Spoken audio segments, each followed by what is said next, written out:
Good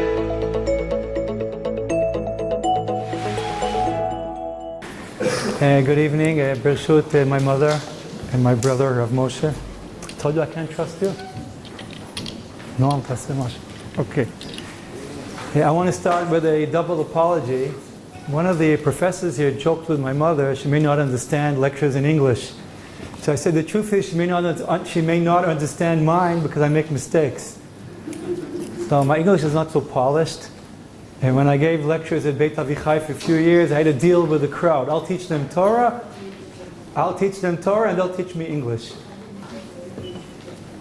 I came here when I was 7 years old. And one of the letters I got from my father, Zichrono Livracha, when I was at my high school years, when I was visiting the Rav, he wrote me that I have spelling mistakes in English. On the one hand, he comforted me that it's due to the fact that English is not a phonetic language. On the other hand, he encouraged me to make the effort to improve my spelling, and I still have to make more improvement. The second apology is that I am not exactly going to stand to the mandate I was given here tonight. As a family member, I can share some secrets with you. We had our doubts if we want to hold this evening during a Aseret Yemei Teshuvah. You know, it's very common today that when a book is published, so the publishing house is trying to advance the sales of the book, and the family felt very strongly that Aseret Yemei Teshuvah is not to advance sales, but it's to open the hearts and the souls of the listeners. We made a deal that we're not talking about the book, and we're not trying to praise my father or glorify him, that we will just make a point of giving shiurim on Teshuvah, and Yael did it very well, Dr. Yael. On the other hand, I told Noam, who's there on the camera, who's really behind everything here, the whole evening is really initiated by Noam, and thank you, that I would like somehow to touch a topic that my father dealt with it in the book, and not repeat what he has said or analyze what he said, as more to continue the thread of thought, to continue what he has said and written. And I asked to see the book. Promised the book was overseas. So 2 weeks ago I was sent a PDF of the book, sworn not to pass it over to anybody, so don't ask me for my email. And you ever skim through a PDF? It's not the same as going through the book. And caught my eye the drasha here, which is called Mediocre Tshuva and the Tshuva of the Mediocre. And I'm honest with you, I did not really read what it says there, but I said that's what I want to talk about, because that's the topic I'm interested in myself, and I will touch it at length in Hebrew in my Shabbos Tshuva drasha in my shul this coming Shabbat. But preparing now for the lecture, I read it actually, and I was really overwhelmed how this drasha reflects my father's personality, and reflects his concern for the crowds, and reflects how he inspires us to do tshuva. And therefore I will touch his personality and character, but again, not to praise him or glorify him, but really to inspire us, because many people are inspired by his character to become better people. Now we'll try to explain what was in his character, what is he pushing us to do all the time. And I will start, with your permission, with summarizing the drasha, about mediocre tshuva. When whoever knew my father knew the last thing he was mediocre, or thriving for being mediocre. He always strived for excellence. But we were told as kids in the home that when the Rav Zecher Tzadik Livracha wanted to go to high education, to write a doctorate, so his father, Rav Moshe Soloveitchik, told him, I know nothing about culture, about philosophy, but if you want to write a doctorate, you have to go to the best university. Whatever you do, do the best. And suddenly we have a whole drasha here. It's the middle of the book where he's talking to mediocre people. And I will point out that he mentions there that Aseret Yemei Teshuvah is really focused for not for mediocre, but for the so-called Beinonim. Because Chazal say, and the Rambam brings it in the Hilchot Teshuvah Perek Gimel, that there are 3 books that are open on Rosh Hashanah. One book for the Tzadikim Gmurim, Nichtavim v'Nechtamim Le'altar, L'Chaim Tovim. There's a book of Rishaim Gmurim that are Nechtavim v'Nechtamim Lamavet. Then you have the Beinonim. Now and these Beinonim have to wait. They're written on Rosh Hashanah, but they wait until Yom Kippur to decide what will be of them. In other words, the tshuva of Aseret Yemei Tshuva, the days that we are now actually in them, is focused and turning to the Beinonim. Now who are these Beinonim? Now, if you read the Rambam, the Beinonim, turns out it's people, it's very rare to find such people. Because the Rambam says that a person whose merits exceed his sins is a righteous, he's a tzaddik. And a person whose sins exceed his merits is termed wicked. And who is the Beinoni? That it's equal. Now how many of you your bank account is always balanced, equal? Nobody. Nobody. You continue reading the Rambam says, but since none of us know how to make the balance, so none of us really know who we are. And therefore, we should think we're Beinonim, meaning all people should think they're Beinonim, even though actually apparently nobody is a real Beinonim. So all of us have to do tshuva during the Aseret Yemei Tshuva to try to improve ourselves, to be better people. And what my father Zichrono Livracha points out in the drasha is that on the one hand it would seem that tshuva is a very elitist procedure, aiming to very special people who will reach the peak, will reach the summit of the Everest. On the other hand, it's obvious that it's aimed for all, and the mediocre that he's relating to is not the Beinonim of the Rambam, it's those who will not reach the summit. Those who, when Yom Kippur will arrive, maybe they improved a little, but there's still a lot more to improve. Those are ordinary people, basically also most of us. Most of us ordinary people. And he's trying to understand how on the one hand can we portray tshuva shlema, as something which is very elitist. On the other hand, giving a drasha to hundreds of people and telling all of them they have to go through a process of tshuva, including saying daily in Avinu Malkeinu, all of us say, Achazirenu b'tshuva shlema lefanecha. And what he points out is, to the psukim we learned last Shabbat in Nitzavim, you're going, using the commentary of the Ramban, the psukim ki mitzvah zot asher anochi metzavet chem hayom lo nifleti mimcha velo rechokai ki karov elecha davar me'od beficha v'vavcha la'asoto, referring to tshuva. Now, on the one hand, he says the Torah itself states lo b'shamayim. It's achievable. All people can do tshuva. Don't think it's only for special people. On the other hand, he quotes the Gemara in Eruvin, in Daf Nun Hey, brought by Rashi in his commentary on the Psukim, saying, Lo b'shamayim, but if it was b'shamayim, what would you have been demanded to do? To go up to the shamayim. In other words, what the Father Zichrono Livracha says, the mediocre are not judged by their achievements, not if they reach the summit, but they are demanded, to aspire high, and to work hard. We are judged by our efforts and not by our achievements. In the Hebrew Espadni book of my father, Shri Adam Ozlobach, one of the writers here brings the following story. The one to the Purim party, one of the students, when he was drunk, turned to my father and said to him, Harav, why should I learn Torah? I will never reach the level of Torah that you know. And he quotes him. My father answered him, so what? I also will never reach the level of my Rabbi, the Rav. Every person has to do the best that he can. And that is the call that he has in this, the tshuva of the mediocre. To strive to work hard.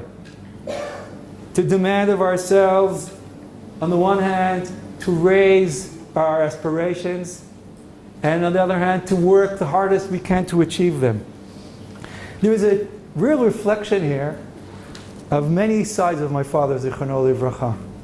On the one hand, he himself. Rabbi Noam knew that he had very high aspirations and always worked very hard to achieve them. He never gave himself discounts. Okay, thank you. It's good my mother's here. He never gave himself discounts. Always never being tired, always working hard, setting an example for everybody. But also the way he tried to train and teach, he was a Rosh Yeshiva, his students, knowing that his students are mediocre. Never giving them the opportunity to think that they can have low demands of themselves, always demanding of them to have high demands. I wrote on that if you want to read on the English Espading book. But I would like, who's not familiar with his articles on centrist orthodoxy? What I would like to explain it a little more is what's really the world of mediocre people. I think I may understand it better than my father because I'm mediocre. And I also would like to explain how his character inspires us, is supposed to move us. And I would like to get permission to quote a halach in Shulchan Aruch and the Hilchot Hesped about eulogies.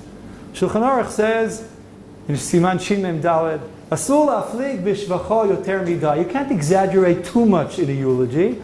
Ella, what are you supposed to do? Maskirin midot tovot shebo. Mention the good qualities of the person, of the deceased. Umosifin b'hen k'tzat. You can exaggerate a little. Say a little more than he actually did. Rak shelo yaflig. Just not too much exaggeration. About the Taz asks a very simple question. Kashe mali sheker ma'at, mali sheker arbe. You know, what, exaggeration is only a lie if it's a lie. If it's a little, it's not a lie.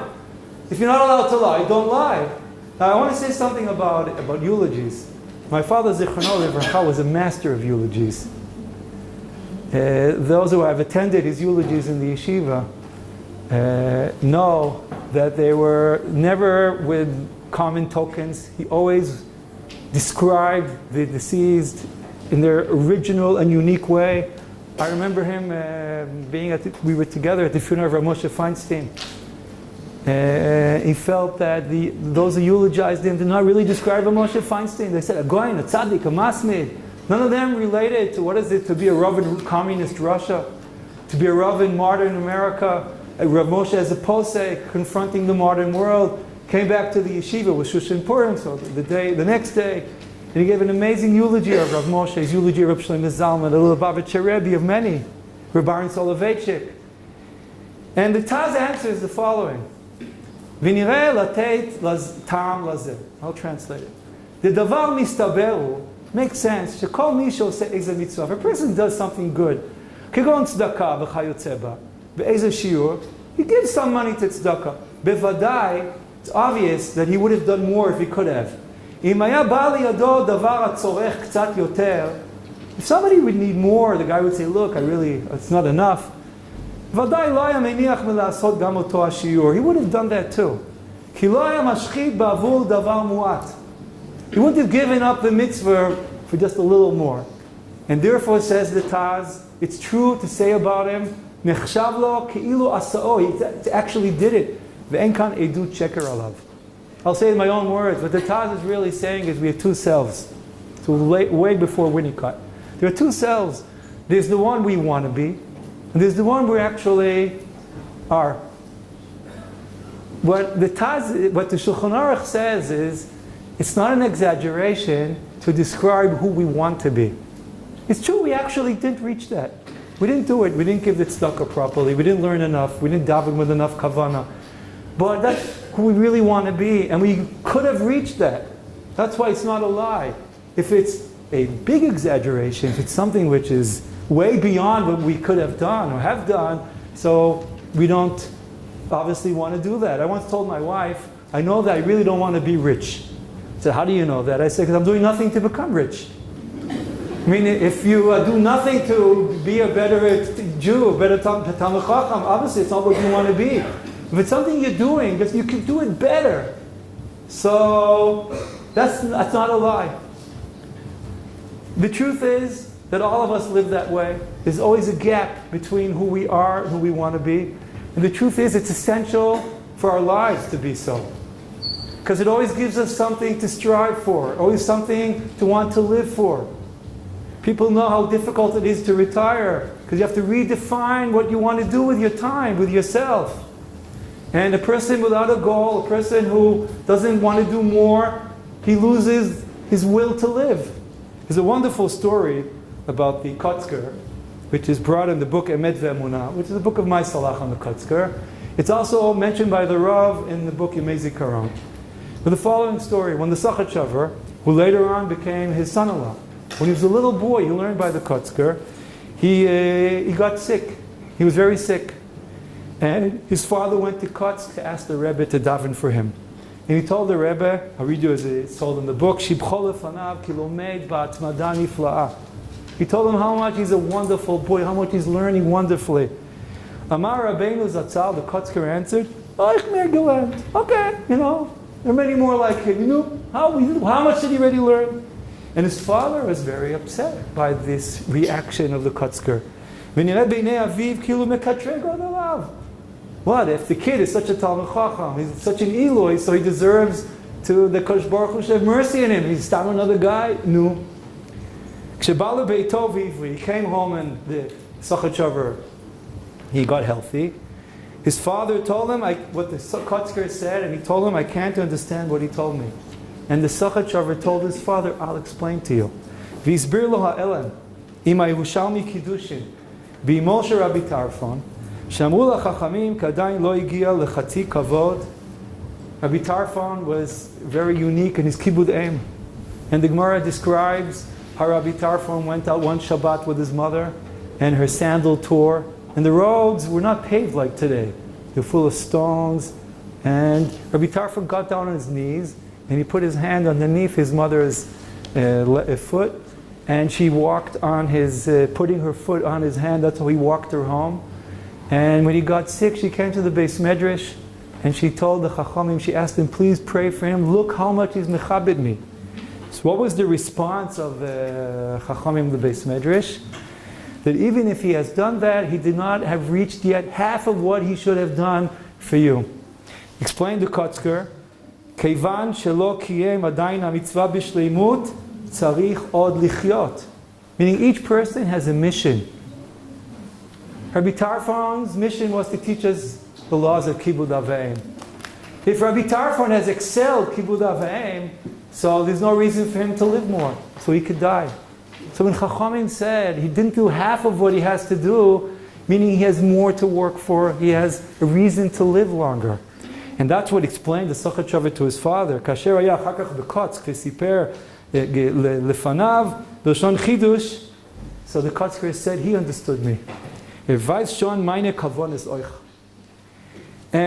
there's a real truth here about human life. On the one hand, we need this gap. If we lose the gap, we won't live. On the other hand, we're frustrated by the gap.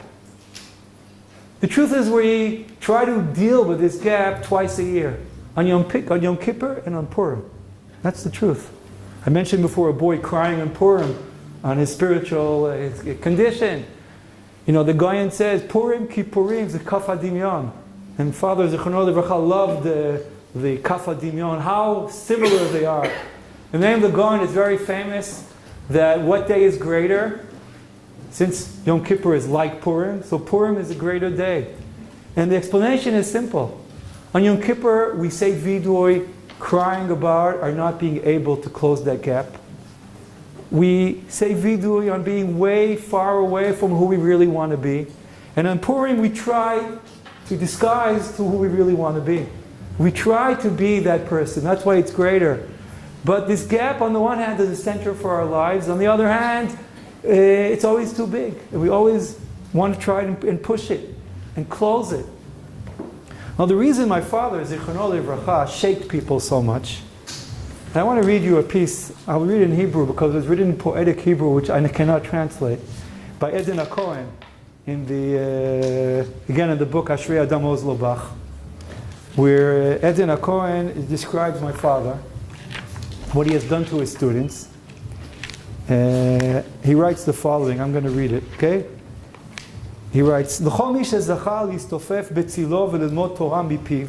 Whoever had the zchut to learn from my father, היה מורנו מקור לתביעה נוקבת להקדשת חיים לתורה ולחסד. You have to devote your lives to Torah and Chesed. להצבת אמות מידה מוסריות מחמירות וחסרות פשרות. You have to have very high ethical standards. ליושר פנימי for integrity v'chitzoni muchlatin, absolute integrity. Latzav, the command, l'chyot chayim shel mashmaut, to have a meaningful life. V'lo lechalotam, and not waste your life, b'rdifat arachim shitchiyim, with the shallow values. Mishi itchanech, and I love this sentence, I think it's the best sentence in the book. Mishi itchanech b'ashrato shel harav, whoever was inspired by my father, kvar lo yizke lachush kol yamav korat ruach amitit midvarim shel hevel v'kalut dat. He will never enjoy the little stupid things that we enjoy in our lives. Acharei kol tzichkuk no'al, after every stupid little laughter we make of something little, that makes life happy. Immediately he'll remember the seriousness of Rav Aaron Lichtenstein. In his shir, he used to turn to you and you would tremble in fear of it. Enjoyment Now what was in my father's character that caused Eden HaKohen to write this sentence? I think it's very simple. My father too experienced that gap. Because he was human too. He always wanted more. He was never satisfied. But the gap by him was much narrower than by average people. We saw an example of a person who actually can achieve what he's aspiring to do. An example of a person who dedicates himself, who can really demand very high demands of himself and stand up to them. I want to explain perhaps why he did that more than others, and I'm only daring to say this because my father himself wrote this about his Rabbi. In a very moving essay called "The Source of Faith is the Faith Itself," my father, Zichrono Livracha, he describes his Rabbi. And he describes three of them: Rav Hutner, the Rosh Hashiva as he calls him, the Rav Zecher Tzadik Livracha, and Rav Aaron Soloveitchik. And he explains in the essay there why Rav Aaron, amongst the three of the Rebbeim, was more of a role model for him than the others. And I'm reading to you parts of it, okay? He writes, the Rosh Hashiva simply overwhelmed. I met Rav Hutner only once.